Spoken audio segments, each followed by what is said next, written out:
A massive manhunt underway for a violent psychopath killer who escaped from a mental hospital and boarded a plane. What if I told you that the most dangerous minds in history look just like normal people? Serial killers enjoy the power of life and death. They kill again and again. Paul Harrison, a British crime expert, spent years interviewing the world's most feared killers, like John Wayne Gacy and Charles Manson. What drives them? Why do they kill? Let's dive into the dark world of serial killers and uncover the shocking truth. Power and obsession of serial killers. Serial killers are not just criminals. They are hunters, driven by a dark obsession. They crave control, the power to decide life and death. Once they kill, the thrill consumes them, forcing them to do it again and again. John Wayne Gacy, 1942 to 1994, known as Pogo the Clown, murdered 33 young men in Chicago. He showed no remorse, believing he did nothing wrong. Charles Manson, 1934 to 2017, manipulated his followers into killing for him, proving that power goes beyond physical violence. Many killers, like Robert Maudsley, suffered childhood abuse, fueling their rage. Experts say most serial killers experience severe trauma before age 10. The pattern is clear: trauma, obsession, control, and repeat killings. They don't just want to kill, they need to. Their world is built on darkness, and once they step into it, they never return. Introduction to Paul Harrison, a true crime expert. Paul Harrison, known as Britain's Manhunter, spent decades studying the darkest minds in history. Born in the 1960s, he joined the British police at just 22 years old, becoming one of the youngest surgeons ever. His sharp mind caught the attention of the FBI, who needed experts to profile serial killers. Harrison interviewed over 100 serial killers, including John Wayne Gacy, Charles Manson, and the Yorkshire Ripper. His goal? To understand why they kill. He didn't just study their crimes, he entered their minds, uncovering the deep-rooted traumas that shaped them. From hotel rooms filled with fear to face-to-face conversations with psychopaths, Harrison dedicated his life to solving the mystery of what makes a killer. His chilling experiences changed the way the world sees serial murderers forever. Collaboration with the FBI, understanding serial killers. In the 1980s, the FBI was desperate to understand the minds of serial killers.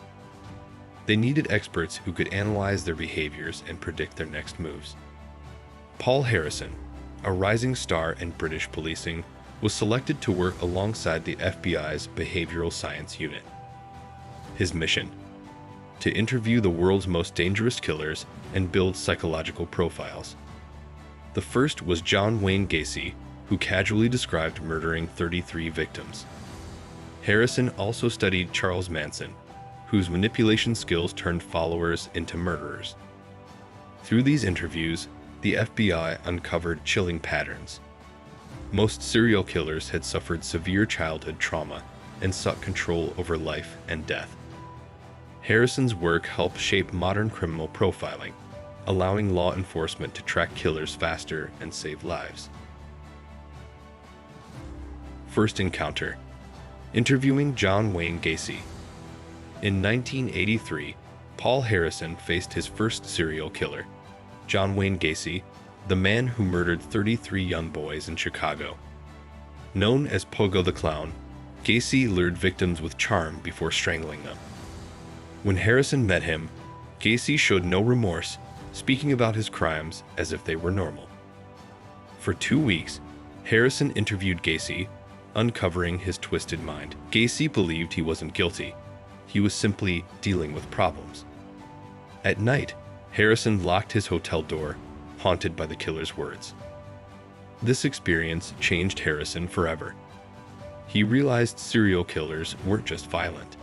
They were master manipulators, living without guilt or fear.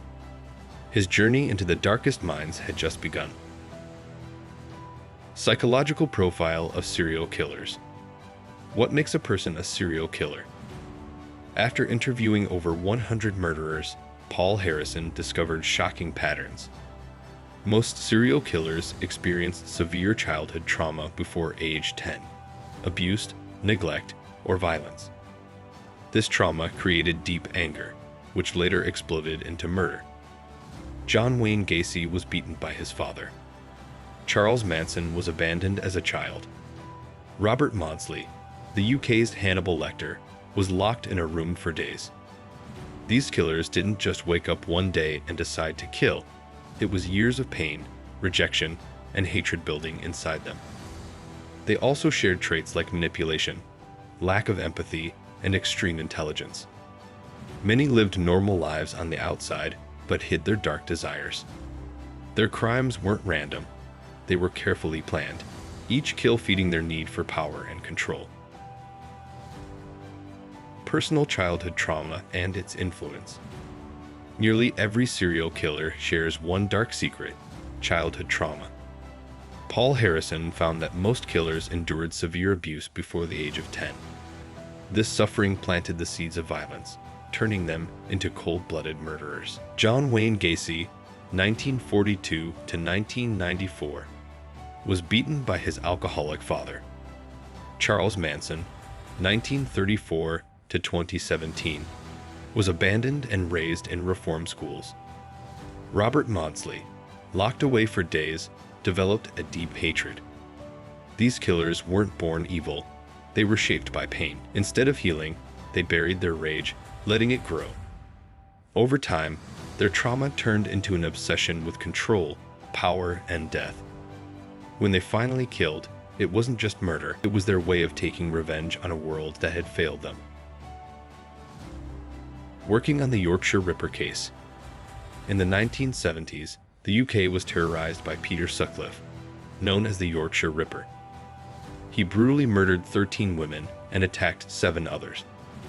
Paul Harrison, working with West Yorkshire Police, helped investigate the case, witnessing firsthand how a single killer could bring a city to fear. Sutcliffe appeared ordinary, a quiet truck driver. But inside, he hid rage and a twisted belief that he was cleansing society. When Harrison interviewed him, Sutcliffe accused him of being cold and heartless. Ironic coming from a serial killer. The case taught Harrison a terrifying truth. Killers can blend into society, hiding in plain sight. Sutcliffe's capture didn't end the nightmare. It proved that monsters can look just like us. Interactions with infamous killers, Charles Manson and others. Paul Harrison spent years face-to-face with the world's most feared killers. One of the most chilling was Charles Manson, 1934 to 2017, the cult leader behind the 1969 Tate LaBianca murders. Manson didn't kill with his own hands. He used manipulation and mind control to turn his followers into murderers. During their meeting, Manson insisted on being called Old Charlie and tried to psychologically break Harrison. He believed he was a messiah destined to rule the world. But without drugs or alcohol to fuel his power, Manson's illusions faded. Harrison also met Robert Maudsley, the UK's real-life Hannibal Lecter, who murdered fellow prisoners. These encounters proved a chilling fact. Serial killers aren't just violent.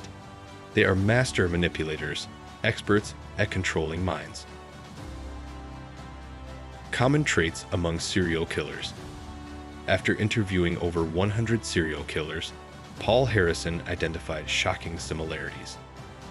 Most killers had traumatic childhoods, experiencing abuse, neglect, or extreme violence. By the age of 10, many had already shown signs of cruelty, harming animals, setting fires, or showing no empathy. Killers like John Wayne Gacy and Charles Manson were manipulative, highly intelligent, and emotionally detached. Many appeared normal, holding jobs, relationships, and even families. But inside, they craved control and power. Another common trait, the thrill of killing. The first murder was often unplanned, a crime of passion.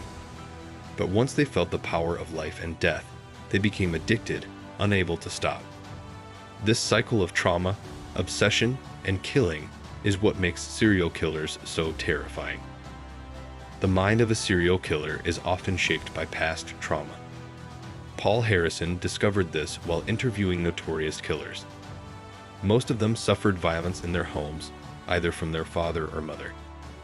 These early experiences shaped their need to prove something, often leading to their violent actions.